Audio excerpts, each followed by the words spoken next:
ने, ये सारे जिहड़े वहम भरम हन ये शास्त्रां ते सिमरतियां दी देन है।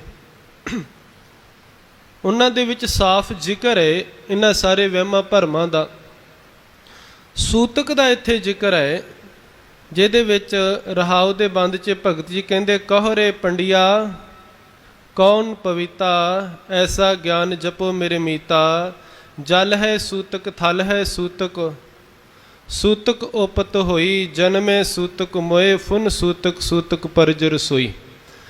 सूतक संस्कृति भाषा का शब्द है। ये सूत शब्द तो बनिया, सूत तो। सूत का भी छोटा शब्द है सू। सू का अर्थ हुंदा है जन्म लैना, पैदा होना। एक साडे पिंडां दे विच, शहर दा ते पता नहीं, पिंडां दे विच ना एक शब्द वरतिया जांदा सीगा जानवरां दे वास्ते कि साडी गां सूई है, साडी मझ सूई है। सूई का अर्थ उसने बच्चे नूं जन्म दिता है। फिर एक होर शब्द वरतदे सन, साडी ये गां मझ जिहड़ी दूजे तीए सूए है। सूए का अर्थ 2-3 वारी बच्चे नूं जन्म दे चुकी है। बजुर्ग जिहड़े इस भाषा नूं जाणदे होवणगे, जिन्हां दा संबंध पिंड नाल है। ये सूणा या सू शब्द जानवरां दे नाल जोड़िया गया, लेकिन मनुख दे विच भी कोई फर्क नहीं, सेम वो शब्द आपां वरत सकते हाँ। सू दा अर्थ है पैदा करना, जन्म देना। सूणा संस्कृति का शब्द है। ये सू तो ही बनया है सूतक। सूतक तो अगेतरा प्रा लगा के उन्होंने करता परसूत। परसूत का अर्थ हुंदा है अपवित्र। जिद्दां आपां कह दिंदे ना पानी अपवित्र है, ये पीण योग नहीं। वही मतलब इहदा है। सूतक कोई बहुती वड्डी बला नहीं। सूतक दे आखरी अर्थ हन अपवित्र। जिस चीज़ दे नाल आपां सूतक लगा दिता उसनूं इंज कह ली कि चीज़ अपवित्र है। पंडित ब्राह्मण ने कहा एक चीज़ अपवित्र है। Pollution, water pollution, air pollution, इनू कह सकते हाँ पानी प्रदूषित, पानी प्रसूत या सूतक। हुण इहदी वर्ण वंड अनुसार जदों आपां अपने धर्म तो हट के, कोई साडा धर्म दा इहदे नाल कोई संबंध ही नहीं है। गुरु नानक पातशाह ने तो धज्जियां उड़ा के रख दित्तियां सूतक दियां। आप आसा दी वार पढ़दे हो, 18वीं पौड़ी जदों आवेगी 3 श्लोक गुरु नानक पातशाह ने उचारण कीते।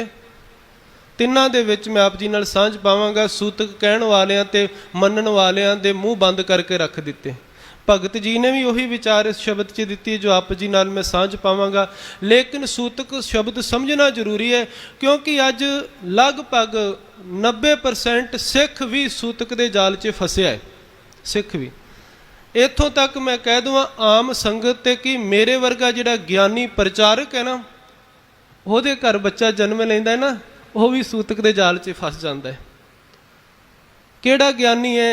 कोई विरला होवेगा जिहड़ा अपने घर जदों बच्चा जन्म लैंदा है वो चौथा नहीं करता, या वो पवित्र करन दी क्रिया जिहड़ी है, जिहड़ी अज्ञानता दे विच कर्म कांड कि एक भाई साहब नूं बुलाया जावेगा घर, भाई साहब जल लवेगा, उहदे च पतासे पड़ेगा, जपजी साहब दा पाठ पढ़ेगा तो कहेगा अमृत बन गया। वो बच्चे ते छिट्टे मारेगा, वो माँ नूं प्यालेगा, कहेगा ये पवित्र होगी, अज तो चौंके चढ़ सकती है।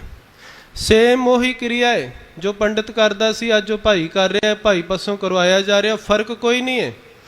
पंडित हसदा होएगा, कहंदा होएगा बाबे नानक नूं मैनू ते तू वरजिया सीगा, मैनू तो कहना सा सभो सूतक भर, मैं तो तेरा सिख की कर रहा अज।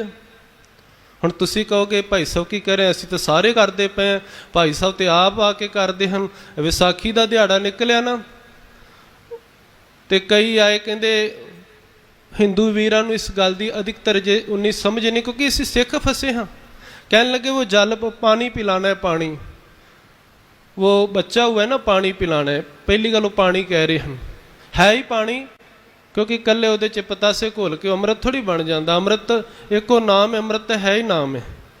मैं इत्थों तक बेनती करदा ना, बादशाह दरवेश गुरु गोबिंद सिंह महाराज जी ने अमृत नहीं खंडे की पहुल बख्शी है। असीं उन्होंने भी अमृत कहने, वो एक अलग सबजैक्ट है, समझण वालियां दे हिस्से वो गल आवेगी। किते यही कह देंगे लो जी उन्होंने तो भाई साहब अमृत कहण तो मना कर रहे हैं। बाणी का फैसला है, अमृत एको नाम है, नाम अमृत है। ਹੋਰ ਕੋਈ ਅੰਮ੍ਰਿਤ ਨਹੀਂ। ਸੋ ਉੱਥੇ ਵੀ ਅਸੀਂ ਵਿਸਾਖੀ ਵਾਲੇ ਦਿਨ ਵੀ ਕੀ ਹੋਇਆ ਹੈ, ਹਰ ਇੱਕ ਗੁਰਦੁਆਰਿਆਂ 'ਚ ਭਾਈ ਸਾਹਿਬ ਨੇ ਕਿਰਿਆ ਕੀਤੀ ਹੈ। ਇਹ ਗੁਰਦੁਆਰੇ 'ਚ ਬੜੀ ਕਿਰਪਾ ਹੈ, ਕਿਉਂਕਿ ਪ੍ਰਬੰਧਕ ਕਮੇਟੀ ਜਾਗਰੂਕ ਹੈ, ਅਤੇ ਇੱਥੋਂ ਦੇ ਭਾਈ ਸਾਹਿਬ ਵੀ ਜਿਹੜੇ ਹਨ ਉਹ ਵੀ ਜਾਗਰੂਕ ਹਨ ਇਹਨਾਂ ਗੱਲਾਂ ਤੋਂ। ਅਤੇ ਇੱਥੇ ਇਹੋ ਜਿਹੀ ਮਨਮਤ ਕੋਈ ਦੇਖਣ ਨੂੰ ਨਹੀਂ ਮਿਲਦੀ। ਲੇਕਿਨ ਕੋਈ ਸੱਜਣ ਮੈਨੂੰ ਕਹਿੰਦਾ ਸੀ, ਕਹਿੰਦਾ ਕੋਈ ਗੱਲ ਨਹੀਂ, ਗੜਵੀ 'ਚ ਪਤਾਸੇ ਪਾ ਕੇ ਘੋਲ ਕੇ ਪਿਆ ਦਿਓ, ਫਿਰ ਕੀ ਹੋ ਜਾਏਗਾ, ਫਿਰ ਕੀ ਹੋ ਜਾਏਗਾ। ਇੱਥੇ ਹੀ ਅਸੀਂ ਮਾਰ ਖਾਂਦੇ ਕਿ ਫਿਰ ਕੀ ਹੋ ਜਾਏਗਾ। ਤੇ ਮੈਂ ਪੁੱਛਦਾ ਹੁੰਦਾ ਕਿ ਜੇ ਘੋਲ ਕੇ ਪਤਾਸੇ ਪਿਆ ਦਿੱਤੇ ਤੇ ਫਿਰ ਕੀ ਹੋ ਜਾਏਗਾ, ਫਿਰ ਦੱਸੋ ਫਿਰ ਕੀ ਹੋ ਜਾਏਗਾ। ਫਿਰ ਬੜੇ ਪਵਿੱਤਰ ਹੋ ਜਾਵਾਂਗੇ, ਫਿਰ ਵਹਿਮ ਭਰਮ ਛੱਡ ਦਾਂਗੇ, ਫਿਰ ਗੁਰੂ ਵਾਲੇ ਬਣ ਜਾਵਾਂਗੇ। ਨਹੀਂ, ਰਹਿਣਾ ਉੱਥੇ ਦਾ ਉੱਥੇ ਹੀ ਹੈ, ਕੋਈ ਫਰਕ ਨਹੀਂ। ਫਿਰ ਕਿਉਂ ਬੇਮੁਖ ਹੋਈਏ ਗੁਰੂ ਤੋਂ, ਕਿਉਂ ਗੁਰੂ ਤੋਂ ਦੂਰ ਜਾਈਏ, ਗੁਰੂ ਦੀ ਵਿਚਾਰਧਾਰਾ ਤੋਂ ਦੂਰ ਜਾਈਏ। ਮੈਂ ਸੂਤਕ ਤੇ ਆਵਾਂ, ਕਿਉਂਕਿ ਸਮਝਣਾ ਜ਼ਰੂਰੀ ਹੈ। ਜਿੰਨਾ ਚਿਰ ਅਸੀਂ ਸਮਝਦੇ ਨਹੀਂ ਉਨਾ ਚਿਰ ਵਿਚਾਰ ਤੋਂ ਬਿਨਾ ਪਾਰ ਉਤਾਰਾ ਨਹੀਂ। ਇਹ ਸੂਤਕ ਆਇਆ ਕਿੱਥੋਂ? ਬ੍ਰਾਹਮਣਵਾਦ ਦੀ ਇਹ ਵਰਨ ਵੰਡ ਅਨੁਸਾਰ ਹੈ। ਜਦੋਂ ਬੱਚਾ ਕੋਈ ਘਰ ਵਿੱਚ ਜਨਮ ਲੈਂਦਾ ਹੈ ਜਾਂ ਮਰਦਾ ਹੈ, ਉਸ ਸਮੇਂ ਮੰਨਿਆ ਜਾਂਦਾ ਕਿ ਉਸ ਪਰਿਵਾਰ 'ਚ, ਇਸ ਘਰ ਦੇ ਵਿੱਚ ਸੂਤਕ ਪੈਦਾ ਹੋ ਜਾਂਦਾ, ਅਪਵਿੱਤਰਤਾ ਆ ਜਾਂਦੀ ਹੈ, ਅਪਵਿੱਤਰਤਾ। ਚਲੋ, ਜਨਮ ਲੈਣ ਦੀ ਪ੍ਰਕਿਰਿਆ ਕੁਝ ਇਹੋ ਜਿਹੀ ਹੈ ਕਿ ਜਿਸ ਸਮੇਂ ਮਾਤਾ ਦੇ ਗਰਭ 'ਚੋਂ ਬੱਚਾ ਬਾਹਰ ਆਉਂਦਾ ਹੈ, ਕੁਝ ਅਪਵਿੱਤਰ ਪਾਣੀ, ਜਲ, ਜਿਹਦੇ ਨਾਲ ਬਸਤਰ, ਕੱਪੜੇ, ਸਰੀਰ ਅਪਵਿੱਤਰ ਹੋ ਜਾਂਦੇ ਹਨ। ਉਸ ਕਿਰਿਆ ਨੂੰ ਮੰਨਿਆ ਜਾ ਸਕਦਾ ਹੈ ਕਿ ਚਲੋ ਧੋ ਕੇ ਸਫਾਈ ਕਰਨੀ, ਰੱਖਣੀ ਹੈ, ਜ਼ਰੂਰੀ ਹੈ। ਲੇਕਿਨ ਮਰਨ ਦੇ ਨਾਲ ਸੂਤਕ ਕਿੱਥੋਂ ਆ ਗਿਆ? ਉੱਥੇ ਕਿਹੜੀ ਅਪਵਿੱਤਰ ਕਿਰਿਆ ਹੋਈ ਹੈ? ਲੇਕਿਨ ਬਾਣੀ ਨੇ ਤੇ ਪਵਿੱਤਰਤਾ ਮਨ ਦੀ ਮੰਨੀ ਹੈ ਜੀ, ਮਨ ਦੀ ਮੰਨੀ ਹੈ। ਤਨ ਦੀ ਜਾਂ ਕੱਪੜਿਆਂ ਦੀ ਪਵਿੱਤਰਤਾ ਇੱਥੇ ਨਹੀਂ ਪ੍ਰਵਾਨ ਕੀਤੀ। ਬ੍ਰਾਹਮਣ ਨੇ ਆਖਿਆ ਹੈ, ਵੇਦਾਂ ਦੇ ਵਿੱਚ ਲਿਖਿਆ ਹੈ ਕਿ ਜਦ ਬੱਚਾ ਜਨਮ ਲੈਂਦਾ ਹੈ ਜਾਂ ਕੋਈ ਖਤਮ ਹੁੰਦਾ ਹੈ, ਜਨਮ ਲੈਣ ਦੀ ਕਿਰਿਆ ਤੇ ਮਰਨ ਦੀ ਕਿਰਿਆ ਦੇ ਟਾਈਮ ਉਸ ਥਾਂ ਦੇ ਉੱਤੇ ਅਪਵਿੱਤਰਤਾ ਹੁੰਦੀ ਹੈ। ਇਸ ਕਰਕੇ ਉਸ ਕਿਰਿਆ ਨੂੰ ਸੂਤਕ ਕਿਹਾ ਗਿਆ ਹੈ, ਅਪਵਿੱਤਰਤਾ ਕਿਹਾ ਗਿਆ ਹੈ, ਤੇ ਇਸ ਨੂੰ ਵਰਨ ਵੰਡ ਅਨੁਸਾਰ ਵੰਡਿਆ ਗਿਆ ਹੈ। ਵੇਖੋ ਹੁਣ ਇੱਥੇ ਸਿਆਣਪ ਵੇਖੋ, ਜਿਨ੍ਹਾਂ ਨੇ ਸੂਤ ਦਾ ਜਾਲ ਰਚਿਆ ਨਾ ਸੂਤਕ ਦਾ, ਉੱਥੇ ਉਹਨਾਂ ਦੀ ਸਿਆਣਪ ਵੇਖੋ। ਅਲੱਗ-ਅਲੱਗ ਕੈਟਾਗਰੀ ਵਰਨ ਵੰਡ ਅਨੁਸਾਰ 4 ਹਿੱਸਿਆਂ ਦੇ ਵਿੱਚ ਲੋਕਾਈ ਨੂੰ ਵੰਡਿਆ ਹੈ। ਬ੍ਰਾਹਮਣ, ਖੱਤਰੀ, ਵੈਸ, ਸ਼ੂਦ। ਇਹ ਆਪ ਜੀ ਨਾਲ ਪਹਿਲਾਂ ਵੀ ਕਈ ਵਾਰੀ ਸਾਂਝ ਪਾਏ ਹਨ। ਬ੍ਰਾਹਮਣ ਕਹਿੰਦਾ ਮੇਰੇ ਬ੍ਰਹਮਾ ਦੇ ਮੁਖ ਤੋਂ ਉਤਪੱਤੀ ਹੋਈ ਹੈ, ਖੱਤਰੀ ਕਹਿੰਦਾ ਮੇਰੀ ਭੁਜਾ ਤੋਂ ਉਤਪੱਤੀ ਹੋਈ ਹੈ, ਵੈਸ ਕਹਿੰਦਾ ਪੇਟ ਤੋਂ, ਤੇ ਸ਼ੂਦਰ ਨੂੰ ਪੈਰਾਂ 'ਚ ਰੱਖ ਦਿੱਤਾ, ਚਰਨਾਂ 'ਚ, ਕਿਉਂਕਿ ਪੈਰ ਮਿੱਟੀ ਗਾਰੇ ਦੇ ਵਿੱਚ ਅਪਵਿੱਤਰ ਰਹਿੰਦੇ ਨੇ। ਕਹਿੰਦੇ ਸ਼ੂਦਰ ਨੂੰ ਕਿਹਾ ਤੁਸੀਂ ਵੀ ਅਪਵਿੱਤਰ ਹੋ, ਲੇਕਿਨ ਜੇ ਕਿਤੇ ਪੈਰਾਂ ਨੂੰ, ਚਰਨਾਂ ਨੂੰ ਮਹਾਨਤਾ ਦਿੱਤੀ ਹੈ, ਪਵਿੱਤਰਤਾ ਦਿੱਤੀ ਹੈ ਜਾਂ ਰਿਸਪੈਕਟ ਦਿੱਤੀ ਤੇ ਗੁਰੂ ਘਰ ਆ ਕੇ ਮਿਲਦੀ ਹੈ। ਇੱਥੇ ਚਰਨਾਂ ਦੇ ਜ਼ਿਕਰ ਕੀਤਾ ਹੈ, ਚਾਹੇ ਗੁਰੂ ਪਰਮਾਤਮਾ ਸਤ ਸੰਗਤ ਹੋਵੇ, ਚਰਨਾਂ ਨਾਲ ਜੁੜਨ ਦਾ ਜ਼ਿਕਰ ਕੀਤਾ। ਬ੍ਰਾਹਮਣ ਦੇ ਘਰ ਬੱਚਾ ਜਨਮ ਲੈਂਦਾ ਹੈ ਤੇ ਉੱਥੇ ਬਹੁਤਾ ਚਿਰ ਸੂਤਕ ਨਹੀਂ ਰਹਿੰਦਾ, ਸਿਰਫ 11 ਦਿਨ ਸੂਤਕ ਰਹਿੰਦਾ ਹੈ। 11 ਦਿਨ, 11ਵੇਂ ਦਿਨ ਉਹ ਪਵਿੱਤਰ ਹੋ ਸਕਦੀ ਹੈ। ਬੱਚੇ ਨੂੰ ਜਨਮ ਦੇਣ ਵਾਲੀ ਮਾਂ, ਬ੍ਰਾਹਮਣ ਦੇ ਘਰ ਦੀ ਇਹ ਪਰੰਪਰਾ ਹੈ। ਜਦੋਂ ਖੱਤਰੀ ਦੇ ਘਰ ਬੱਚਾ ਜਨਮ ਲੈਂਦਾ ਹੈ, ਉਹਦੇ ਘਰ 13 ਦਿਨ ਸੂਤਕ ਰਹਿੰਦਾ। 13ਵੇਂ ਦਿਨ ਉਸ ਨੂੰ ਬ੍ਰਾਹਮਣ ਜਾ ਕੇ ਤੇ ਉਹ ਗੰਗਾ ਜਲ ਦੇ ਛਿੱਟੇ ਮਾਰ ਕੇ ਮੰਤਰ ਪੜ੍ਹ ਕੇ ਪਵਿੱਤਰ ਕਰਦਾ ਹੈ। ਹੁਣ ਇੱਥੇ ਵੰਡ ਵੇਖੋ, ਵੰਡ ਹੈ। ਇਹ ਵੰਡ ਕਿਉਂ ਵੀ ਮੈਂ ਆਪ ਜੀ ਨਾਲ ਸਾਂਝ ਪਾਵਾਂਗਾ। ਬ੍ਰਾਹਮਣ ਦੇ ਘਰ 11 ਦਿਨ ਦਾ ਸੂਤਕ ਹੈ, ਜਿਹੜਾ ਖੱਤਰੀ ਹੈ ਉਹਦੇ ਘਰ 13 ਦਿਨ ਦਾ ਸੂਤਕ ਹੈ, ਤੇ ਜਿਹੜਾ ਵੈਸੂ ਹੈ ਉਹਦੇ ਘਰ 17 ਦਿਨ ਦਾ ਸੂਤਕ ਹੈ। ਇਸੇ ਨੂੰ ਕੋਈ ਮਰਨ ਤੋਂ ਬਾਅਦ ਜਾਂ ਜਨਮ ਲੈਣ ਤੋਂ ਕੋਈ 11ਵੀਂ ਕਰਦਾ ਹੈ, ਕੋਈ 13ਵੀਂ ਕਰਦਾ, ਕੋਈ 17ਵੀਂ ਕਰਦਾ ਹੈ। ਖੱਤਰੀ ਦੇ ਘਰ 17 ਦਿਨ ਸੂਤਕ ਰਹੇਗਾ। ਤੇ ਜਿਹੜਾ ਸ਼ੂਦਰ ਹੈ, ਸ਼ੂਦਰ ਦੇ ਘਰ 1 ਮਹੀਨਾ, 1 ਮਹੀਨਾ 30 ਦਿਨ, ਤੇ ਕਈ 1.25 ਮਹੀਨਾ ਵੀ ਕਰ ਦਿੰਦੇ ਹਨ ਕਿ 1.25 ਮਹੀਨਾ ਜਾਂ 30 ਦਿਨ ਤੇ ਪੱਕੇ ਹਨ ਕਿ 30 ਦਿਨ ਜਿਹੜਾ ਸ਼ੂਦਰ ਦੇ ਘਰ ਸੂਤਕ ਰਹੇਗਾ। ਇਹਨਾਂ ਦਿਨਾਂ ਦੇ ਵਿੱਚ ਕੋਈ ਵੀ ਉਹ ਪਰਿਵਾਰ ਕਰਮ ਨਹੀਂ ਕਰ ਸਕਦਾ, ਧਾਰਮਿਕ ਕੰਮ, ਪਾਠ, ਪੂਜਾ, ਗੁਰਦੁਆਰੇ, ਸਤ ਸੰਗਤ ਦੇ ਵਿੱਚ, ਮੰਦਿਰ ਦੇ ਵਿੱਚ ਨਹੀਂ ਜਾ ਸਕਦਾ, ਹਿੱਸਾ ਨਹੀਂ ਲੈ ਸਕਦਾ, ਨਵਾਂ ਕੋਈ ਕੰਮ ਨਹੀਂ ਆਰੰਭ ਕਰ ਸਕਦਾ, ਕੋਈ ਵਿਆਹ ਸ਼ਾਦੀ ਐਰਾ ਵਗੈਰਾ ਨਹੀਂ। ਤੇ ਇੱਥੋਂ ਤੱਕ ਇਹਨਾਂ ਦਿਨਾਂ ਦੇ ਵਿੱਚ ਹੀ ਬ੍ਰਾਹਮਣ ਉਹਨਾਂ ਦੇ ਘਰ ਨਹੀਂ ਜਾਂਦਾ ਹੈ। ਕਹਿੰਦਾ ਇਹ ਅਪਵਿੱਤਰ ਘਰ ਹੈ। 11 ਦਿਨ 13 ਦਿਨ 17 ਦਿਨ ਤੇ 30 ਦਿਨ। ਹੁਣ ਇੱਕ ਗੱਲ ਵੇਖਣ ਵਾਲੀ ਹੈ, ਜਦੋਂ ਸੂਤਕ ਦਾ ਟਾਈਮ ਹੈ ਉਹਨਾਂ ਦਿਨਾਂ ਦੇ ਵਿੱਚ ਕੋਈ ਨਵਾਂ ਕਾਰਜ ਨਹੀਂ ਕੀਤਾ ਜਾ ਸਕਦਾ। ਉਹਨਾਂ ਦਿਨਾਂ 'ਚ ਮੰਦਿਰ 'ਚ ਨਹੀਂ ਜਾਇਆ ਜਾ ਸਕਦਾ, ਸਤਸੰਗਤ ਨਹੀਂ ਕੀਤੀ ਜਾ ਸਕਦੀ, ਕੰਮ ਨਹੀਂ ਕੀਤਾ ਜਾ ਸਕਦਾ। ਇੰਨੇ ਦਿਨ ਬੇਰੋਜ਼ਗਾਰ ਬਣਾ ਕੇ ਰੱਖ ਦਿੱਤਾ ਜਨਤਾ ਨੂੰ। ਹੁਣ ਆਪਣਾ ਸਭ ਤੋਂ ਘੱਟ ਟਾਈਮ ਰੱਖਿਆ 11 ਦਿਨ, ਸ਼ੂਦਰ ਦਾ 30 ਦਿਨ।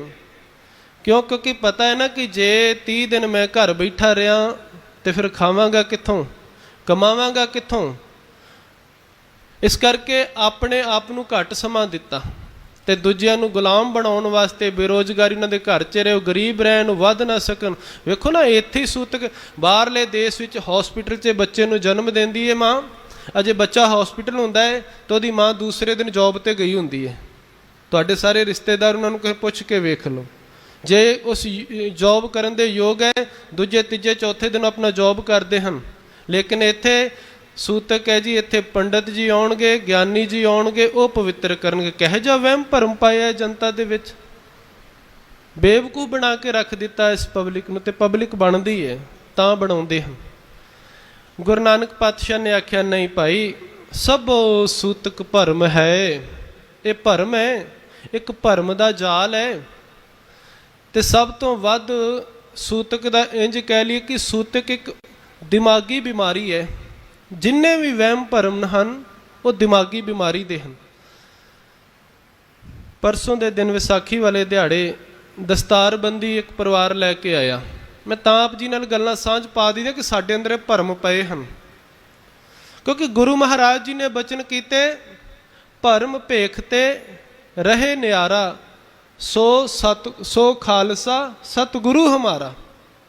ਗੁਰੂ ਨੇ ਸਾਨੂੰ ਵਹਿਮਾਂ ਭਰਮਾਂ ਤੋਂ ਬਾਹਰ ਕੱਢਿਆ। ਖਾਲਸੇ ਦਾ ਜਿਹੜਾ ਨਿਰਾਲਾਪਨ ਹੈ ਨਾ, ਜਿਹਨੂੰ ਮਾਲਕ ਨੇ ਆਖਿਆ ਖਾਲਸਾ ਮੇਰੋ ਰੂਪ ਹੈ ਖਾਸ, ਖਾਲਸੇ ਮੈਂ ਹੋ ਕਰੋ ਨਿਵਾਸ, ਜਬ ਇਹ ਗਏ ਵਿਪਰਨ ਕੀ ਰੀਤ ਮੈਂ ਨਾ ਕਰੋ ਇਨਕੀ ਪ੍ਰਤੀਤ। ਤੇ ਅਸੀਂ ਬ੍ਰਾਹਮਣਵਾਦੀ ਰੀਤ ਨੂੰ ਛੱਡਿਆ ਹੈ, ਵਿਰਲੇ ਹਨ ਜਿਨ੍ਹਾਂ ਨੇ ਛੱਡਿਆ ਹੈ। ਅਸੀਂ ਵਿੱਚ ਫਸ ਕੇ ਵੀ ਕਹਿ ਰਹੇ ਹਾਂ ਕਿ ਅਸੀਂ ਇਹ ਕੰਮ ਬ੍ਰਾਹਮਣਵਾਦ ਦੀ ਰੀਤ ਨੂੰ ਫੋਲੋ ਨਹੀਂ ਕਰਦੇ ਤੇ ਕਰ ਵੀ ਰਹੇ ਹਾਂ। ਸਾਡੇ ਨਾਲ ਉਹ ਹਾਲਾਤ ਹੈ। ਉਹ ਤੋਤਿਆਂ ਦੇ ਕਿਸੇ ਵਡੇਰੇ ਨੇ ਸਮਝਾ ਦਿੱਤਾ ਨਾ ਕਿ ਤੋਤਿਓ, ਬੱਚਿਓ, ਇਹ ਪੇੜ ਜਿਹੜਾ ਇਕੱਲਾ ਹੈ ਨਾ ਮਾਰਗ ਦੇ ਉੱਤੇ, ਇਸ ਪੇੜ ਤੇ ਨਹੀਂ ਬੈਠਣਾ। ਬੱਚੇ ਜਿੱਦੀ ਹੋਣ ਲੱਗੇ, ਕਹਿਣ ਲੱਗੇ ਪਿਤਾ ਜੀ ਕਿਉਂ ਨਹੀਂ ਬੈਠਣਾ। ਕਹਿਣ ਲੱਗੇ ਤੁਹਾਨੂੰ ਮੈਂ ਇੱਕ ਸਬਕ ਯਾਦ ਕਰਾਉਣਾ, ਉਹ ਸਬਕ ਨਾ ਭੁੱਲਿਓ, ਤੁਹਾਨੂੰ ਸਮਝ ਆ ਜਾਏਗੀ। ਤੋਤੇ ਨੇ ਆਖਿਆ, ਬੱਚੇ ਨੂੰ ਸਾਰੇ ਬੈਠ ਗਏ ਸੁਣਨ ਲੱਗ ਪਏ। ਤੋਤੇ ਨੇ ਆਖਿਆ ਸ਼ਿਕਾਰੀ ਆਏਗਾ, ਦਾਣਾ ਪਾਏਗਾ, ਜਾਲ ਵਿਛਾਏਗਾ, ਅਸੀਂ ਦਾਣਾ ਨਹੀਂ ਖਾਣਾ। ਬੱਚਿਆਂ ਨੇ ਰੱਟਾ ਲਾ ਲਿਆ, ਸ਼ਿਕਾਰੀ ਆਏਗਾ, ਦਾਣਾ ਪਾਏਗਾ, ਜਾਲ ਵਿਛਾਏਗਾ, ਅਸੀਂ ਦਾਣਾ ਨਹੀਂ ਖਾਣਾ। ਕਹਿੰਦੇ ਜੇ ਭੁੱਲ ਭੁਲੇਖੇ ਬੈਠ ਵੀ ਗਏ ਇਸ ਪੇੜ ਤੇ ਸ਼ਬਕ ਆ, ਪਹਿਲੀ ਗੱਲ ਬੈਠਣਾ ਹੀ ਨਹੀਂ। ਹੁਣ ਪੇੜ ਤੇ ਬੈਠਣਾ ਪੰਖੀ ਦਾ ਸੁਭਾਵ ਹੈ। ਫਿਰ ਵੀ ਉਹ ਦਾਨੇ ਸਿਆਣੇ ਤੋਤੇ ਨੇ ਆਖਿਆ ਕਿ ਸ਼ਬਕ ਯਾਦ ਕਰ ਲਓ, ਜੇ ਬੈਠ ਵੀ ਜਾਓਗੇ ਨਾ ਤੇ ਥੱਲੇ ਨਾ ਉਤਰਿਓ, ਦਾਣਾ ਨਾ ਖਾਇਓ। ਕਿਉਂ? ਕਿਉਂਕਿ ਉਸ ਪੇੜ ਦੇ ਥੱਲੇ ਸ਼ਿਕਾਰੀ ਆਉਂਦਾ ਹੈ, ਉਹ ਦਾਣਾ ਪਾ ਦਿੰਦਾ ਹੈ, ਜਾਲ ਵਿਛਾ ਦਿੰਦਾ। ਜਦੋਂ ਕੋਈ ਪੰਖੀ ਬੈਠਦਾ ਹੈ ਉਹ ਜਾਲ ਖਿੱਚ ਕੇ ਸਭ ਫਸਾ ਕੇ ਪਕੜ ਕੇ ਲੈ ਜਾਂਦਾ ਹੈ। ਬੱਚਿਆਂ ਨੇ ਰੱਟਾ ਲਾ ਲਿਆ ਜਿਵੇਂ ਅਸੀਂ ਲਾਇਆ ਪਿਆ ਹੈ, ਮਾਫ ਕਰਿਓ, ਜਪਜੀ ਸਾਹਿਬ ਦਾ ਜਾਂ ਹੋਰ ਬਾਣੀਆਂ ਦਾ ਜਾਂ ਸ਼ਬਦ ਦਾ। ਜੇ ਅਮਲ ਨਹੀਂ ਕਰਦੇ ਤੇ ਰੱਟਾ ਹੈ। ਬੱਚੇ ਹੁਣ ਪੜ੍ਹਦੇ ਹਨ, ਸ਼ਿਕਾਰੀ ਆਏਗਾ, ਜਾਲ ਵਿਛਾਏਗਾ, ਦਾਣਾ ਪਾਏਗਾ, ਅਸੀਂ ਦਾਣਾ ਨਹੀਂ ਖਾਣਾ। ਇੱਕ ਦਿਨ ਸ਼ਿਕਾਰੀ ਆਇਆ, ਬੈਠਾ ਰਿਹਾ। ਉਹਨੇ ਦੇਖਿਆ ਕਿ ਕੋਈ ਪੰਖੀ ਨਹੀਂ ਹੈ, ਵੇਟ ਕਰਨ ਲੱਗ ਪਿਆ ਪੰਖੀ ਆਉਣ। ਕੀ ਦੇਖਦਾ, ਦੂਰੋਂ ਤੋਤਿਆਂ ਦਾ ਇੱਕ ਝੁੰਡ ਉੱਡਦਾ ਹੋਇਆ ਆ ਰਿਹਾ, ਲੇਕਿਨ ਉਹ 'ਚ ਕੋਈ ਗਾ ਰਹੇ ਸਨ। ਗਾ ਕੀ ਰਹੇ ਸਨ? ਸ਼ਿਕਾਰੀ ਆਏਗਾ, ਦਾਣਾ ਪਾਏਗਾ, ਜਾਲ ਵਿਛਾਏਗਾ, ਅਸੀਂ ਦਾਣਾ ਨਹੀਂ ਖਾਣਾ। ਸ਼ਿਕਾਰੀ ਹੈਰਾਨ ਕਿ ਇਹਨਾਂ ਨੂੰ ਕਿਵੇਂ ਪਤਾ ਲੱਗ ਗਿਆ, ਇਹ ਤੇ ਬੜੇ ਸਿਆਣੇ ਹੋ ਗਏ, ਇਹ ਹੁਣ ਕਦੇ ਨਹੀਂ ਸਾਡੇ ਜਾਲ 'ਚ ਫਸਣਗੇ। ਇਹਨਾਂ ਦੇ ਤੇ ਵੱਡੇ ਵਡੇਰੇ ਇਹਨਾਂ ਨੂੰ ਇਹ ਪਾਠ ਹੀ ਪੜ੍ਹਾ ਗਏ ਹਨ। ਉਹ ਪੇੜ ਦੇ ਉੱਤੇ ਬੈਠ ਗਏ, ਪੇੜ ਤੇ ਬੈਠ ਕੇ ਪੜ੍ਹ ਰਹੇ ਹਨ, ਸ਼ਿਕਾਰੀ ਆਏਗਾ, ਜਾਲ ਵਿਛਾਏਗਾ, ਦਾਣਾ ਪਾਏਗਾ, ਅਸੀਂ ਦਾਣਾ ਨਹੀਂ ਖਾਣਾ। ਸ਼ਿਕਾਰੀ ਨੇ ਆਖਿਆ ਰਹਿਣ ਦੇ, ਤੂੰ ਦਾਣਾ ਵੀ ਸੁੱਟ ਕੇ ਖਰਾਬ ਕਰਨਾ, ਇਹਨਾਂ ਨੇ ਨਹੀਂ ਬਹਿਣਾ ਹੀ। ਫਿਰ ਵੀ ਮਨ 'ਚ ਆਖਿਆ ਕਿ ਚਲੋ ਇਹ ਨਹੀਂ ਤੇ ਹੋਰ ਕੋਈ ਆਏਗਾ, ਤੂੰ ਜਾਲ ਤੇ ਵਿਛਾ, ਤੂੰ ਦਾਣਾ ਤੇ ਪਾ। ਸ਼ਿਕਾਰੀ ਨੇ ਜਾਲ ਵਿਛਾਇਆ, ਦਾਣਾ ਪਾ ਦਿੱਤਾ। हैरान शिकारी उदों होया जदों एक एक तोता उतर के दाना चुगण वास्ते थले बैठन लग पिया ते नाल पढ़ते जा रहे ने, शिकारी आएगा जाल विछाएगा दाना पाएगा असीं दाना नहीं खाना। सारे उतर गए, दाना चुगन लग पे। शिकारी हस गया, कहंदा तुहाडे वड वडेरिया ने पाठ ते बड़ा कीमती सिखाया सी, लेकिन तुसीं अमल नहीं कीता। बेवकूफो, तुसीं ते जाल 'च फस गए जो। खिंचिया जाल, फसा लिया, बन के लई जा रहा, तोते जाल 'च फसे भी गाई जा रहे हैं। शिकारी आएगा जाल विछाएगा दाना पाएगा असीं दाना नहीं खाना। असीं अमृत वेले पढ़ी जाने सब सूतक भरम है। भाई साहब आयो, बच्चा होया है, चौंके चढ़ाउणा है, ये अमृत दे छिट्टे पा दिओ। कोई फर्क हैगा तोतियां 'च ते साडे 'च? जो भरम है तो क्यों मन रहा इस गल? मेरे 2 बच्चियां हुई, मैं खुद ग्रंथी हाँ, लेकिन मैं खुद भी नहीं ये काम किया। दूजे भाई नूं ते सदना वखरी गल। हाँ, जदों माँ योग है, माँ जावे अपने बच्चे नूं लैके गुरु घर जावे, देग प्रसाद करावे, अरदास करे ते काम करन दे योग है, उठ के इशनान करे ते अपना काम करे, जो नितनेम है वो पढ़े। भरम च क्यों फसना? उस सियाणे तोते ने वेख्या मेरे बच्चे सारे फस गए, कहन लगे कमलिओ तुहानूं गाउण वास्ते नहीं अमल करन वास्ते कहा सी, तुसीं ते जाल 'च फसे भी गाई जा रहे हो। अज माफ़ करिओ, साडी कौम दे भी इहो ਜਿਹੇ हालात हैं, वहमां भरमां 'च फसे भी बाणी उवें पढ़ी जा रहे हैं। बाबा नानक हसदा होवेगा, कमलिओ तुहानूं मैं गाउण वास्ते नहीं विचारन वास्ते कहा सी, अमल करन वास्ते कहा सीगा। भगत जी ने इस भरम नूं दूर करन वास्ते साडे ते किरपा कीती। कहंदे जल है सूतक थल है सूतक सूतक ओपत होई। क्योंकि पंडित कहता है कि साडे ग्रंथां दा कहना है कि भाई ये सूतक दे समय अपवित्र हुंदा है घर, माता अपवित्र हुंदी है, बच्चा अपवित्र हुंदा है। ते फिर भगत जी ने बचन कीते, कहन लगे कहो रे पंडिया कौन पविता। तू कहना है अपवित्र है, सूतक दा अर्थ हुंदा अपवित्र। तू कहना जन्म ते मरण दे समय इन्ना 11 13 17 20 दिन घर अपवित्र रहिंदा है। मैनू फिर पंडित जी नूं पुछना कीता भगत कबीर जी ने, कहंदे पंडित जी मैनू दसना कर फिर पवित्र कौन है, पवित्र कौन है। कहो रे पंडिया कौन पविता। भगत कबीर जी नूं एवें थोड़ी इन्नियां सजावां दित्तियां गईयां। कदे पहाड़ तो सुटदे हन, कदे हाथी अगे सुट देंदे हन, कदे कोई सजा देंदे हन। दुख दिते भगत कबीर जी नूं इसे करके, तत्ती तवी ते गुरु अर्जन पातशाह नूं इसे करके बिठाया। गुरु नानक पातशाह नूं जेलां 'च इसे करके बंद कर दिता कि ये दुनिया नूं जगाउंदे हन, सुचेत करदे हन। वो किसी ने मुर्गे नूं पुछया ना, मुर्गा कुक्कड़, कहंदे की कारण है भाई तेरी धौण क्यों वड्डी जाती है। वो कहंदा इतिहास गवाह है इस गल दा कि जिन्हां ने भी दुनिया नूं जगाउण दी कोशिश कीती है, अज्ञानता दे हनेरे 'च उन्हां दा सिर कलम कीता जांदा है। मैं अमृत वेले जगाउणा हाँ, जागो जागो अमृत वेला होया है, रब दी उस्तत वडियाई करो, तां मेरा सिर कलम कर दिंदे हन। जिन्हां जिन्हां ने भी जगाउण दी कोशिश कीती है, अज्ञानता दा हनेरा होवे, चाहे वहमां भरमां दी लाइफ होवे, ਉਹ ਚੋਂ ਬਾਹਰ ਕੱਢਣ ਦੀ ਕੋਸ਼ਿਸ਼ ਕੀਤੀ, ਉਹਨਾਂ ਨੂੰ ਸਜ਼ਾਵਾਂ ਦਿੱਤੀਆਂ ਗਈਆਂ ਹਨ, ਅੱਜ ਵੀ ਦੇ ਰਹੇ ਹਨ। ਇੱਥੋਂ ਤੱਕ ਅੱਜ ਸਾਡੇ ਜਥੇਦਾਰ ਉਹਨਾਂ ਨੂੰ ਕੌਮ 'ਚੋਂ ਸੇਕ ਦਿੰਦੇ ਹਨ। ਇਹਨਾਂ ਨੇ ਇਹ ਤੋਂ ਬਾਹਰ ਦੀ ਗੱਲ ਕਿਵੇਂ ਕੀਤੀ? ਤੇ ਡਰਨਾ ਨਹੀਂ ਚਾਹੀਦਾ, ਸਾਡੇ ਗੁਰੂਆਂ ਨਾਲ ਹੋਇਆ ਹੈ, ਸੱਚ ਬੋਲਣ ਦੇ ਵਾਲੇ ਨਾਲ ਇਹ ਸਭ ਕੁਝ ਹੁੰਦਾ ਹੈ। ਤੇ ਸਤਿਗੁਰੂ ਜੀ ਇੱਥੇ ਬੜੇ ਪਿਆਰੇ ਬਚਨ ਕਰਦੇ ਹਨ। ਭਗਤ ਜੀ ਕਹਿੰਦੇ ਕਹੋ ਰੇ ਪੰਡਿਆ ਕੌਣ ਪਵਿੱਤਾ। पवित्र कौन है? ऐसा ज्ञान जपो मेरे मीता। कहन लगे मेरे मित्र ये पंडित दियां गल्लां चों बाहर आ, ज्ञान दे नाल जुड़, देख ये सूतक किस नूं कह रहे ते सूतक है की। कहंदे जल है सूतक थल है सूतक सूतक ओपत होई। भगत जी कहंदे सूतक तो कोई जगह भी खाली नहीं, जे तेरे मनण दे उत्ते मन लिया जावे कि जन्म मरण के उत्ते सूतक पैदा होता है, तो फिर जल जल है सूतक थल है सूतक सूतक ओपत होई। कहते जल भी सारा पवित्र है, क्यों? क्योंकि 84 ਲੱਖ ਚੋਂ 42 ਲੱਖ ਜੂਨਾਂ ਧਰਤੀ 'ਚ ਜਲ 'ਚ ਹੀ ਰਹਿੰਦੀਆਂ ਹਨ। ਤੇ ਜਲ ਦੇ ਵਿੱਚ ਕਿੰਨੇ ਜੀਵ ਰਹਿੰਦੇ ਹਨ ਜਿਹੜੇ ਜਨਮ ਲੈ ਰਹੇ ਹਨ, ਵਿੱਚੇ ਆਪਣੀ ਮਲ ਕਿਰਿਆ ਕਰ ਰਹੇ ਹਨ, ਉੱਥੇ ਹੀ ਮਰ ਰਹੇ ਹਨ, ਉੱਥੇ ਹੀ ਜਨਮ ਲੈ ਰਹੇ ਹਨ। ਉਹ ਜਲ ਅਸੀਂ ਪੀਂਦੇ ਹਾਂ।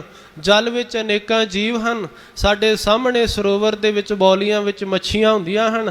ਅਸੀਂ ਉੱਥੇ ਹੀ ਚੂਲੇ ਭਰ ਭਰ ਕੇ ਜਲ ਲੈਂਦੇ ਹਾਂ। ਕਿ ਉਹ ਜਨਮ ਨਹੀਂ ਦੇ ਰਹੇ, ਉਹ ਮਲ ਕਿਰਿਆ ਨਹੀਂ ਕਰ ਰਹੇ, ਉਹ ਮਰ ਨਹੀਂ ਰਹੇ।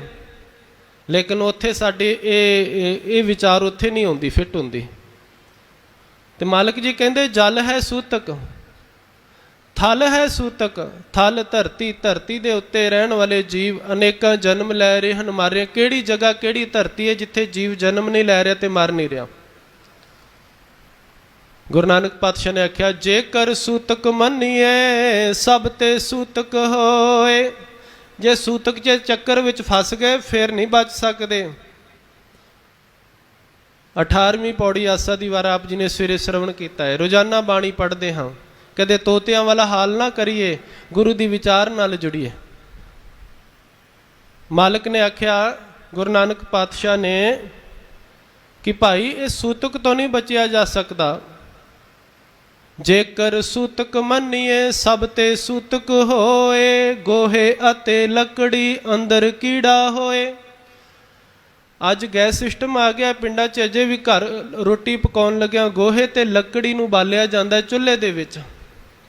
ਹੁਣ ਉਸ ਗੋਹੇ ਦੇ ਅੰਦਰ ਜੀਵ ਹਨ, ਛੋਟੇ ਛੋਟੇ, ਲੱਕੜੀ ਵਿੱਚ ਵੀ ਜੀਵ ਹਨ। ਉਹ ਅਸੀਂ ਚੁੱਲ੍ਹੇ ਵਿੱਚ ਬਾਲੀ, ਉਸੇ ਲੱਕੜੀ ਦੇ ਉੱਤੇ ਰੋਟੀਆਂ ਪਕਾਈਆਂ, ਉਸੇ ਕੋਲਿਆਂ ਦੇ ਉੱਤੇ ਰੋਟੀਆਂ ਸੇਕੀਆਂ, ਖਾ ਕੇ ਸੇਕ ਕੇ ਫਿਰ ਖਾਧੀਆਂ। ਉੱਥੇ ਸੂਤਕ ਨਹੀਂ ਦਿਖਿਆ। ਉੱਥੇ ਕੀੜੇ, ਛੋਟੇ ਛੋਟੇ ਕੀੜੇ ਮਕੌੜੇ ਲੱਕੜ ਵਿੱਚ ਸੜ ਰਹੇ ਹਨ, ਗੋਹੇ ਦੇ ਸੜ ਰਹੇ ਹਨ। ਉਹਨਾਂ ਦੀ ਚਿਖਾ ਤੇ ਰੋਟੀਆਂ ਤਿਆਰ ਕਰਕੇ ਖਾ ਗਿਆ। ਉੱਥੇ ਤੈਨੂੰ ਸੂਤਕ ਨਹੀਂ ਦਿਖਿਆ, ਬਾਕੀ ਸੰਸਾਰ ਵਿੱਚ ਸੂਤਕ ਕਹਿ ਰਿਹਾ ਹੈ। ਗੁਰੂ ਨਾਨਕ ਪਾਤਸ਼ਾਹ ਜੀ ਕਹਿੰਦੇ, ਜੇਕਰ ਸੂਤਕ ਮੰਨੀਏ ਸਭ ਤੇ ਸੂਤਕ ਹੋਏ। ਗੋਹੇ ਅਤੇ ਲੱਕੜੀ ਅੰਦਰ ਕੀੜਾ ਹੋਏ। ਜੇਤੇ ਦਾਣੇ ਅੰਨ ਕੇ ਜੀਆਂ ਬਾਜ ਨਾ ਕੋਏ। ਇਹ ਜਿੰਨੇ ਅੰਨ ਦੇ ਅਨਾਜ ਦੇ ਦਾਣੇ ਹਨ ਨਾ, ਸਾਰਿਆਂ 'ਚ ਜੀਵ ਹਨ। ਜਿਸ ਅੰਨ ਦੇ ਦਾਣੇ ਵਿੱਚ ਜੀਵ ਨਹੀਂ, ਉਹ ਸਾਡੀ ਬੋਡੀ ਵਾਸਤੇ ਲਾਭਦਾਇਕ ਨਹੀਂ, ਹਾਨੀਕਾਰਕ ਹੈ। ਉਹ ਯੂਜ਼ਫੁਲ ਨਹੀਂ, ਉਹ ਸਾਡੇ ਵਾਸਤੇ ਬੇਕਾਰ ਹੈ, ਸਾਡੀ ਦੇਹੀ ਨੂੰ ਬਿਮਾਰ ਕਰ ਦੇਵੇਗਾ। ਇਸੇ ਕਰਕੇ ਕਹਿੰਦੇ ਬਣਿਆ ਹੋਇਆ ਭੋਜਨ ਪਦਾਰਥ ਅਧਿਕਤਰ ਫਰੀਜ਼ ਕਰਕੇ ਨਹੀਂ ਖਾਣਾ ਚਾਹੀਦਾ, ਕਿਉਂਕਿ ਉਹਦੇ ਅੰਦਰ ਦੇ ਜੀਵਾਣੂ ਖਤਮ ਹੋ ਜਾਂਦੇ ਹਨ। ਉਹ ਸਾਡੀ ਦੇਹੀ ਵਾਸਤੇ ਯੂਜ਼ਫੁਲ ਨਹੀਂ ਰਹਿੰਦਾ। ਜੇਤੇ ਦਾਣੇ ਅੰਨ ਕੇ ਜੀਆਂ ਬਾਜ ਨਾ ਕੋਏ। ਪਹਿਲਾ ਪਾਣੀ ਜੀਓ ਹੈ। ਅਸੀਂ 10-10 ਮਿੰਟ ਬਾਅਦ ਪਾਣੀ ਪੀਂਦੇ ਹਾਂ, ਤੇ ਪਾਣੀ ਵਿੱਚ ਕੀ ਹਨ? ਜੀਵ।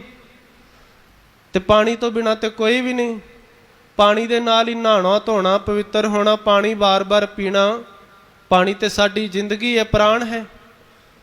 ਜੇਤੇ ਦਾਣੇ ਅੰਨ ਕੇ ਜੀਆਂ ਬਾਜ ਨਾ ਕੋਏ। ਪਹਿਲਾ ਪਾਣੀ ਜੀਓ ਹੈ, ਜਿਤ ਹਰਿਆ ਸਭ ਕੋਏ। ਸੂਤਕ ਕਿਉਂ ਕਰ ਰੱਖੀਏ, ਸੂਤਕ ਪਵੇ ਰਸੋਏ। ਨਾਨਕ ਸੂਤਕ ਏਮ ਨਾ ਉਤਰੇ, ਗਿਆਨ ਉਤਾਰੇ ਧੋਏ। ਮਾਲਕ ਜੀ ਕਹਿੰਦੇ ਸੂਤਕ ਤੋਂ ਨਹੀਂ ਬਚ ਸਕਦੇ। ਹਰ ਇੱਕ ਦਾਣਿਆਂ 'ਚ, ਫਲ ਫਰੂਟਾਂ 'ਚ ਜੀਵ ਹਨ। ਅਸੀਂ ਚਬਾ ਰਹੇ ਹਾਂ, ਖਾ ਰਹੇ ਹਾਂ, ਮਾਰ ਰਹੇ ਹਾਂ। ਹੱਥ ਹਿਲਾ ਰਹੇ ਹਾਂ ਨਾ, ਹੱਥ, ਜੀਵ ਹੱਤਿਆ ਹੋ ਰਹੀ ਹੈ। ਬੋਲ ਰਹੇ ਹਾਂ, ਜੀਵ ਹੱਤਿਆ ਹੋ ਰਹੀ ਹੈ। ਅੱਖਾਂ ਬੰਦ ਕਰਦੇ ਖੋਲ੍ਹਦੇ ਹਾਂ, ਜੀਵ ਹੱਤਿਆ ਹੋ ਰਹੀ ਹੈ। ਅੱਖਾਂ 'ਚ ਛੋਟੇ ਛੋਟੇ ਜੀਵ ਖਤਮ ਹੋ ਰਹੇ ਨੇ, ਮਰ ਰਹੇ ਨੇ। ਅਸੀਂ ਆਪਣੇ ਹੱਥ ਤੇ ਹੱਥ ਰੱਖਿਆ, ਜੀਵ ਹੱਤਿਆ ਹੋ ਗਈ, ਕੋਈ ਖਤਮ ਹੋ ਰਿਹਾ ਜੀਵ। ਮਾਲਕ ਜੀ ਕਹਿੰਦੇ, ਨਾਨਕ ਇਹ ਸੂਤਕ ਤੋਂ ਬਚਿਆ ਨਹੀਂ ਜਾ ਸਕਦਾ। ਸਿਰਫ ਗਿਆਨ ਉਤਾਰੇ ਧੋਏ। ਇਸ ਭਰਮ ਨੂੰ ਗਿਆਨ ਹੀ ਧੋ ਕੇ ਦੂਰ ਕਰੇਗਾ। ਇਸ ਕਰਕੇ ਗਿਆਨ ਨਾਲ ਜੁੜ। ਤੇ ਜੇਕਰ ਪੰਡਤ ਨੂੰ ਸਮਝਾਉਣਾ ਕੀਤਾ, ਕਹਿੰਦੇ ਜਿਹੜੇ ਸੂਤਕ 'ਚ ਤੂੰ ਫਸਿਆ ਨਾ, ਉਹ 'ਚੋਂ ਬਾਹਰ ਨਿਕਲ। ਮਨ ਕਾ ਸੂਤਕ ਲੋਭ ਹੈ। ਤੇਰੇ ਮਨ ਦੇ ਵਿੱਚ ਜਿਹੜਾ ਅਸਲੀ, ਗੁਰੂ ਮਹਾਰਾਜ ਜੀ ਕਹਿੰਦੇ ਜਿਹੜਾ ਅਸਲੀ ਸੂਤਕ ਹੈ ਨਾ, ਮੈਂ ਦੱਸਦਾ, ਮੇਰੇ ਪਾਸ ਆ, ਮੈਂ ਦੱਸਦਾ ਸੂਤਕ ਕੀ ਹੈ। ਕਹਿੰਦੇ ਮਨ ਕਾ ਸੂਤਕ ਲੋਭ ਹੈ, ਜਿਹਵਾ ਸੂਤਕ ਕੂੜ।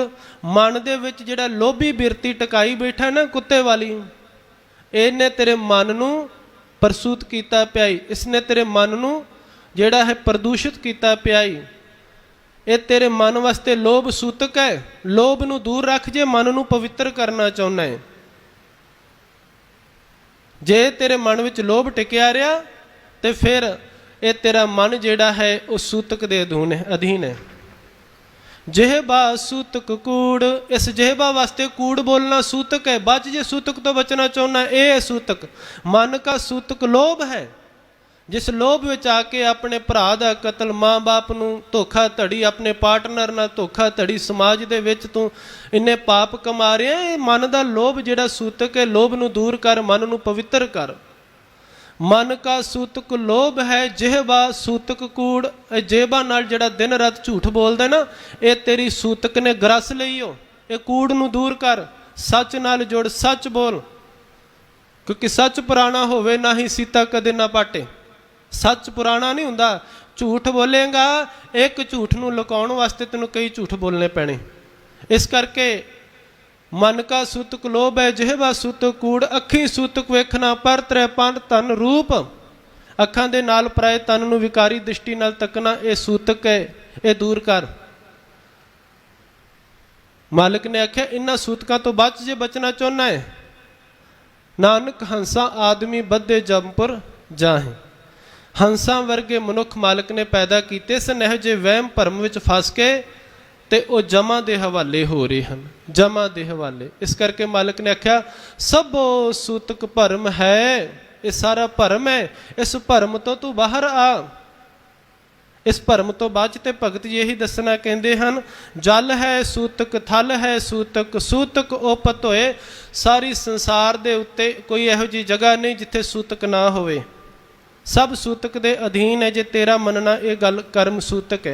जन्मे सूतक मोए फुन सूतक, सूतक परज बिगोई।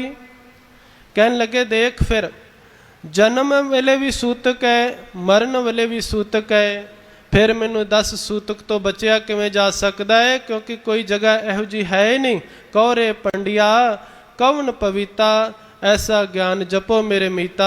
मैनू दस किहड़ी जगह जिथे जीव जन्म नहीं लै रहे ते मर नहीं रहे। सूतक तो बचिया नहीं जा सकता। ये तेरा भरम भुलेखा है। इस करके सूतक दे जाल चों बाहर आ। नैनो सूतक बैनो सूतक, सूतक श्रवणी होई। मालिक जी कहते ये आ सूतक। इन्हां तो बच, जिन्हों गुरु नानक देव जी ने आख्या अखी सूतक वेखना, पर त्रै परतन रूप। लेकिन इत्थे जिहड़े बचन हैं ये भगत कबीर जी दे दूसरे बचन कर रहे हैं। कहते नैनो सूतक, अखां खोलदियां बंद करदियां जीव खत्म होंदे हैं। इहदा मतलब कि अखां दे विच भी सूतक है। तां जे ते कहंदे भाई सो अखां विच भी जल दे छिट्टे मारो, ते मेरे वर्गा भाई सा फिर जांदा है, अखां 'च मारदा है, कन्नां ते मारदा है, सिर 'च पाउंदा है, प्यालदा है। माफ़ करियो, ये भरम है, तो बाहर आइए। मर्यादा नूं पढ़ो। मर्यादा ने साडे बड़े भरम भुलेखे दूर कीते हैं। सिख रहत मर्यादा 'च साफ लिखिया है, जदों बच्चा जन्म लैंदा है माँ उस योग हो जावे। किस योग? इशनान करन दे योग, तुरन फिरन दे योग। मैं नहीं कहना कि अज बच्चे ने जन्म लिया, ऑपरेशन होया, सवेरे उठ के इशनान करो, कोई प्रॉब्लम आवे, नहीं। मर्यादा साफ लिखिया, जद माँ इस योग हो जावे, इशनान काम करन दे योग हो जावे, उठे इशनान करे, बाणी पढ़े, नित नेम नाल जुड़े, गुरु दे सन्मुख जावे, दर्शन करे, अपने घर दे कार विहार करे। कोई सूतक दा भरम नहीं रखना। जे अपने घरां 'च सूतक पालिया तो बाबे नानक तो बेमुख हाँ असीं। इस बेमुखता तो जे बेमुख होके मर गए तो फिर बाबे नानक दियां खुशियां नहीं मिलणगियां। ते भगत जी कहंदे नैनो सूतक, अखां नूं खोलदा है, बंद करदा है। अखां दे विच भी कई जीव मर रहे हैं। तेरी अखां इहदा मतलब सूतक हैं, अपवित्र हैं। बैनो सूतक, बोलन लग्या जदों असीं मूँह खोलदे हां, बोलदे हां, ਜਿਹਬਾ चलदी है, कई जीव खत्म हुंदे हन। ते मालिक जी कहंदे तेरे बोलन दे नाल तेरी ਜਿਹਬਾ दे उत्ते भी सूतक है। श्रवणी सूतक, सूतक श्रवणी होई। तेरे कन्नां दे विच भी सूतक है। क्यों? क्योंकि तेरे कन्नां विच जिहड़ी आवाज़ जांदी है ना, इस आवाज़ दे नाल भी तेरे कन्नां दे विच भी जीव मर रहे हैं ते पैदा हो रहे हैं, जो सानू इन्हां अखां दे नाल नहीं दिखदे। उठत बैठत सूतक आगे, सूतक परे रसोई। उठन लग्या जदों असीं धरती ते हथ रख के उठीदा है ना, वैसे तो कोई उठ ही नहीं पाउंदा, बैठे हैं, उठन लग्या सारे धरती ते हथ रखने ना, जेड़े हथ रखे थले जीव खत्म हो गए। कित्थों बचिया जा सकता है इन्हां जीव हत्या तो? कहन लगे ਉਠਤ ਬੈਠਤ ਸੂਤਕ ਲਾਗੇ। ਬਹਿਣ ਲੱਗਿਆ ਵੀ ਜਦੋਂ ਬਹਿ ਰਹੇ ਆ ਉਸ ਥਾਂ ਦੇ ਉੱਤੇ ਅਨੇਕਾਂ ਜੀਵ ਹਨ ਸਾਡੇ ਥੱਲੇ ਆ ਕੇ ਖਤਮ ਹੋ ਰਹੇ ਹਨ। ਸੂਤਕ ਲਾਗੇ ਸੂਤਕ ਪਰੇ ਰਸੋਈ। ਤੇ ਕਹਿਣ ਲੱਗੇ ਜਿਸ ਰਸੋਈ ਨੂੰ ਤੂੰ ਕਹਿਣਾ ਹੈ ਇਹ ਪੋਚਾ ਕਰਕੇ ਤੇ ਕਾਰੀ ਕੱਢ ਕੇ ਪਵਿੱਤਰ ਹੋ ਗਈ, ਤੇਰੀ ਰਸੋਈ ਦੇ ਵਿੱਚ ਵੀ ਜੋ ਤੂੰ ਅਨਾਜ ਰੱਖਿਆ, ਜਿਹਨੂੰ ਗੁਰੂ ਨਾਨਕ ਪਾਤਸ਼ਾਹ ਨੇ ਆਖਿਆ ਸੀਗਾ ਜੇਤੇ ਦਾਣੇ ਅੰਨ ਕੇ ਜੀਆਂ ਬਾਝ ਨਾ ਕੋਏ, ਅੰਨ ਰਸੋਈ ਦੇ ਵਿੱਚ ਹੀ ਰੱਖਦਾ ਹੈ, ਉੱਥੇ ਹੀ ਪਕਾਉਣਾ ਹੈ ਨਾ ਸਾਰਾ ਕੁਝ, ਤੇ ਉੱਥੇ ਵੀ ਫਿਰ ਸੂਤਕ ਹੀ ਸੂਤਕ ਹੈ, ਸੂਤਕ ਤੋਂ ਬਿਨਾਂ ਕੋਈ ਨਹੀਂ। ਤੇ ਫਿਰ ਅੱਗੇ ਭਗਤ ਜੀ ਨੇ ਬੜੇ ਪਿਆਰੇ ਬਚਨ ਕੀਤੇ, ਕਹਿੰਦੇ ਫਾਸਨ ਕੀ ਬਿਦ ਸਭ ਕੋ ਜਾਣੇ, ਛੂਟਨ ਕੀ ਇੱਕ ਕੋਈ। ਵਹਿਮਾਂ ਭਰਮਾਂ 'ਚ ਫਸਾਉਣਾ ਹੋਵੇ ਤੇ ਲੱਖਾਂ ਹੀ ਰਾਸਤੇ ਹਨ। ਕਿਸੇ ਨੂੰ ਮਾਸਾ ਜੇ ਕਹਦੇ ਭਾਈ ਐ ਨੂੰ ਮੂੰਹ ਕਰਕੇ ਜਪਜੀ ਸਾਹਿਬ ਦਾ ਪਾਠ ਕਰਿਆ ਕਰ, ਬੜੀ ਕਿਰਪਾ ਹੋਏਗੀ, ਤੇ ਉਹਨੇ ਸਵੇਰ ਤੋਂ ਹੀ ਆਉਣ ਨੂੰ ਮੂੰਹ ਕਰਕੇ ਪਾਠ ਕਰਨ ਲੱਗ ਪੈਣਾ। ਬਸ ਕਹਿਣ ਦੀ ਲੋੜ ਹੈ, ਆਹ ਸ਼ਬਦ ਪੜ੍ਹ ਲਵੀਂ ਸ਼ਾਮ ਨੂੰ ਇੰਨੇ ਵਜੇ ਉਹਨੇ 19 ਵਜੇ ਚਾਲੂ ਕਰ ਦੇਣਾ। ਧਾਰਮਿਕ ਦੁਨੀਆ 'ਚ ਜਿੰਨੇ ਮਰਜ਼ੀ ਵਹਿਮ ਭਰਮ ਪਾ ਲਓ, ਜਿੰਨਾ ਮਰਜ਼ੀ ਜੀਵ ਨੂੰ ਫਸਾ ਲਓ, ਫਸਦਾ ਝੱਟ ਹੈ, ਲੇਕਿਨ ਕੱਢਣ ਵਾਲਾ ਵਿਰਲਾ ਹੀ ਕੋਈ ਬਾਬੇ ਨਾਨਕ ਵਰਗਾ, ਭਗਤ ਕਬੀਰ ਜੀ ਵਰਗਾ ਹੁੰਦਾ ਹੈ, ਜਿਹੜਾ ਇੰਨੇ ਕਸ਼ਟ ਸਹਾਰਨ ਤੋਂ ਬਾਅਦ ਜੀਵ ਨੂੰ ਸੱਤ ਦਾ ਮਾਰਗ ਦਰਸਾਉਂਦਾ ਹੈ। ਇਸ ਨੂੰ ਭਗਤ ਜੀ ਕਹਿਣ ਲੱਗੇ ਫਾਸਨ ਕੀ ਬਿਦ ਸਭ ਕੋ ਜਾਣੇ। ਫਸਾਉਣ ਦੇ ਢੰਗ ਤਰੀਕੇ ਤੇ ਹਰ ਕੋਈ ਜਾਣਦਾ ਹੈ। ਛੂਟਣ ਕੀ ਇੱਕ ਕੋਈ, ਤੇ ਛਟਾਉਣ ਦੀ ਵਹਿਮਾਂ ਭਰਮਾਂ ਚੋਂ ਕੱਢਣ ਦੀ ਕੋਈ ਵਿਰਲਾ ਹੀ ਜੁਗਤ ਦੱਸਦਾ ਹੈ। ਉਹ ਹੁੰਦੇ ਹਨ ਮਰਜੀਵੜੇ, ਉਹ ਹੁੰਦੇ ਹਨ ਸੂਰਮੇ, ਭਗਤ ਕਬੀਰ ਜੀ ਵਰਗੇ, ਸਤਿਗੁਰਾਂ ਵਰਗੇ, ਜਿਨ੍ਹਾਂ ਨੇ ਹੋਕਾ ਦਿੱਤਾ ਤੇ ਵਹਿਮਾਂ ਭਰਮਾਂ ਦੀ ਦੁਨੀਆ 'ਚ ਦੁਨੀਆ ਨੂੰ ਬਾਹਰ ਕੱਢਿਆ। ਕਹਿ ਕਬੀਰ ਰਾਮ ਹਿਰਦੈ ਵਿਚਾਰੇ, ਸੂਤਕ ਤਿਨੇ ਨਾ ਹੋਈ। ਤੇ ਭਗਤ ਜੀ ਨੇ ਗੱਲ ਮੁਕਾ ਦਿੱਤੀ, ਕਹਿਣ ਲੱਗੇ ਕਹਿ ਕਬੀਰ ਰਾਮ ਹਿਰਦੇ ਵਿਚਾਰੇ। ਕਹਿੰਦੇ ਜਿਹੜਾ ਆਪਣੇ ਹਿਰਦੇ 'ਚ ਰਾਮ ਦੇ ਨਾਮ ਦੀ ਵਿਚਾਰ ਕਰਦਾ ਹੈ ਨਾ, ਸੂਤਕ ਤਿਨੇ ਨਾ ਹੋਈ, ਉਹਨਾਂ ਵਾਸਤੇ ਸੂਤਕ ਨਾਂ ਦੀ ਕੋਈ ਚੀਜ਼ ਨਹੀਂ ਹੈ, ਕੋਈ ਚੀਜ਼ ਨਹੀਂ ਹੈ। ਸੋ ਇਸ ਕਰਕੇ ਬੇਨਤੀ ਮੈਂ ਕਰਾਂ ਬਾਬੇ ਨਾਨਕ ਦੇ ਗੁਰਸਿੱਖੋ, ਬਾਬੇ ਨਾਨਕ ਨੇ ਸਾਨੂੰ ਇਹਨਾਂ ਵਹਿਮਾਂ ਭਰਮਾਂ ਤੋਂ ਬਾਹਰ ਕੱਢਿਆ ਹੈ। ਅੱਜ ਤੋਂ ਪ੍ਰਣ ਕਰਕੇ ਜਾਓ ਗੁਰੂ ਗ੍ਰੰਥ ਸਾਹਿਬ ਜੀ ਦੇ ਘਰ, ਕਿ ਸਾਡੇ ਘਰ ਵਿੱਚ ਬੱਚਾ ਹੋਵੇ, ਸਾਡੇ ਘਰ ਵਿੱਚ ਖੁਸ਼ੀ ਆਵੇ, ਜਾਂ ਕੋਈ ਰੱਬ ਦਾ ਭਾਣਾ ਵਰਤੇ। ਕਦੇ ਵੀ ਇਹੋ ਜਿਹੇ ਵਹਿਮਾਂ ਭਰਮਾਂ 'ਚ ਨਹੀਂ ਫਸਣਾ। ਬੱਚਾ ਜਨਮ ਲੈਂਦਾ ਹੈ, ਭਾਈ ਸਾਹਿਬ ਨੂੰ ਬੁਲਾਉਣ ਦੀ ਲੋੜ ਨਹੀਂ, ਉਹੀ ਪੰਡਤ ਵਾਲੀ ਪ੍ਰਕਿਰਿਆ ਹੈ। ਭਾਈ ਸਾਹਿਬ ਸੁੱਚਾ ਕਰੇਗਾ ਨਹੀਂ। ਜਦੋਂ ਮਾਂ ਇਸ ਯੋਗ ਹੈ, ਆਵੇ ਦੇਗ ਪ੍ਰਸਾਦ ਲੈ ਕੇ ਆਓ, ਗੁਰੂ ਦੀ ਸ਼ਰਨ 'ਚ ਇਸ਼ਨਾਨ ਕਰੋ, ਘਰ ਦੇ ਕੰਮਕਾਰ ਕਰੋ, ਕੋਈ ਭਾਣਾ ਵਰਤਦਾ ਉਹਨੂੰ ਮਿੱਠਾ ਕਰਕੇ ਤਨ ਤੇ ਹੰਡਾਓ। ਲੰਗਰ ਦੇਗ ਤੇ ਗੁਰੂ ਦੇ ਘਰ ਦੀ ਪ੍ਰਥਾ ਹੈ, ਇਹਨੂੰ ਬੰਦ ਨਹੀਂ ਕਰਨਾ। ਕਈ ਵਾਰੀ ਕੋਈ ਖਤਮ ਹੋ ਜਾਂਦਾ ਨਾ, ਲੰਗਰ ਦੂਜੇ ਦੇ ਘਰਾਂ ਤੋਂ ਆਉਣ ਲੱਗ ਪੈਂਦਾ, ਕਹਿੰਦੇ ਇਸ ਘਰ 'ਚ ਤੇ ਸੂਤਕ ਹੈ। ਇਹੋ ਜਿਹੇ ਵਹਿਮਾਂ ਭਰਮਾਂ ਤੋਂ ਬਾਹਰ ਆਈਏ, ਇਸ ਸੂਤਕ ਨੂੰ ਠੁਕਰਾਓ, ਬਾਬੇ ਨਾਨਕ ਦੀਆਂ ਖੁਸ਼ੀਆਂ ਲਵੋ, ਤਾਂ ਕਿ ਸਾਡੇ ਇਹ ਜਨਮ ਜਿਹੜਾ ਹੈ ਉਹ ਸੁਹੇਲਾ ਹੋ ਸਕੇ। ਇਹ ਉਦੋਂ ਹੀ ਹੋਵੇਗਾ ਜਦੋਂ ਗੁਰੂ ਨਾਨਕ ਦੇਵ ਮਹਾਰਾਜ ਜੀ ਦੀ ਵਿਚਾਰ ਦੇ ਨਾਲ ਜੁੜਾਂਗੇ, ਤਾਂ ਕਿ ਸਾਡਾ ਜੀਵਨ ਇੱਥੇ ਸਫਲਾ ਹੋ ਸਕੇ। ਸੋ ਸਮੇਂ ਦੀ ਸਮਾਪਤੀ ਹੈ, ਬੇਅੰਤ ਭੁੱਲਾਂ ਖਿਮਾ ਕਰਨੀਆਂ। ਫਤਿਹ ਨਾਲ ਸਾਂਝ ਪਾਵੋ ਜੀ। ਵਾਹਿਗੁਰੂ ਜੀ ਕਾ ਖਾਲਸਾ, ਵਾਹਿਗੁਰੂ ਜੀ ਕੀ ਫਤਿਹ। ਵਾਹਿਗੁਰੂ ਸਾਹਿਬ ਜੀਓ। ਰਾਮ ਕਲੀ ਮਹਿਲਾ।